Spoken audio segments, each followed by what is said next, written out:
দেশের চামড়া শিল্পের সবচেয়ে বড় যোগান আসে কোরবানির ঈদে। ব্যস্ততা বাড়ে চামড়া ব্যবসায়ী ও শ্রমিকদের। তবে এবছর কুষ্টিয়ায় চামড়া আড়তে চিত্র একেবারেই ভিন্ন। নেই শ্রমিকদের আনাগোনা, নেই ব্যবসায়ীদের প্রস্তুতি। মহাজনের কাছ থেকে পাওনা টাকা তুলতে না পেরে অর্থ সংকটে পড়েছেন চামড়া ব্যবসায়ীরা। সাথে লবণের দাম ও শ্রমিকের মজুরি বাড়ায় এবছর কুষ্টিয়ায় চামড়া কেনা বেচা নিয়ে রয়েছে শঙ্কা। কুষ্টিয়া থেকে সনি আজিমের তথ্য ও চিত্রের ডেস্ক রিপোর্ট। দেশের দ্বিতীয় বৃহত্তম চামড়ার মোকাম কুষ্টিয়ার বাবর আলী গেট।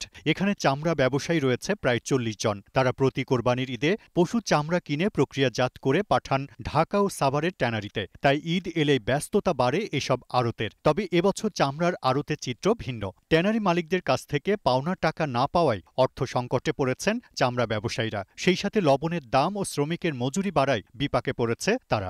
টাকার জন্যই লক্ষ্যমাত্রা তৈরি হয়।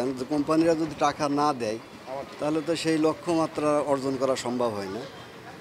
যে কোম্পানি মাল নিয়ে যায় সারা বছর ধরে টাকা দিতে চায়। কোনো ট্রেনারি ৭০%, কোনো ট্রেনারি ৫৫%, আবার কোনো ট্রেনারি 20% পেমেন্ট। এটা আমরা কীভাবে চামড়া কিনবো? আবার ব্যাপারীরা আমাদের বাকি দেয় না, আমাদের কিন্তু ব্যাপারীদের পরিশোধ করা লাগে। আমার ব্যবসায়ী বন্ধ হন মোটামুটি, ধরেন টুকটাক ঈদ আলি ভরে একটু করি, নাহলে বন্ধই। ব্যবসায়ীরা বলছেন বড় ট্যানারি মালিকদের কাছে জিম্মি হয়ে পড়েছে জেলার চামড়া ব্যবসায়ীরা। তাই এ খাতে সংকট কাটাতে সিন্ডিকেট ভাঙার দাবি তাদের। নীতিমালা সবচাইতে দুর্বল হয়ে গেছে যে আমরা যে চামড়াটা বিক্রি করি বাকি, এটার আমাদের কাছে কোনো ডকুমেন্টস নাই। আমাদের প্যাডের উপরেই খালি সই করে দিল কি দিল না, এইটাই আমাদের ডকুমেন্টস। কিন্তু আমাদের এই টাকাটা পাবো এর হচ্ছে ভবিষ্যৎ দেখি না। এই মার্কেটটা এখন এমন অবস্থা, চাইনা আর ভারতের কাছে জিম্মি। কোনো বিদেশি ফরেনার যেমন ইতালি, জার্মানি এর আগে আসতে, এখন আসে না।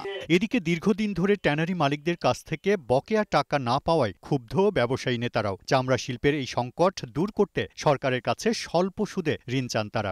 আমরা রাষ্ট্রের কাছে দাবি করতে চাই যে আমাদের এই চামড়াগুলো ট্যানারিওয়ালারা নিয়ে যাতে সঠিকভাবে টাকাটা পরিশোধ করে, সেই সাথে প্রান্তিক ব্যবসায়ীদেরকে সরকার স্বল্প সুদে যেন ব্যাংকগুলো তাদেরকে একটা সহযোগিতা করে।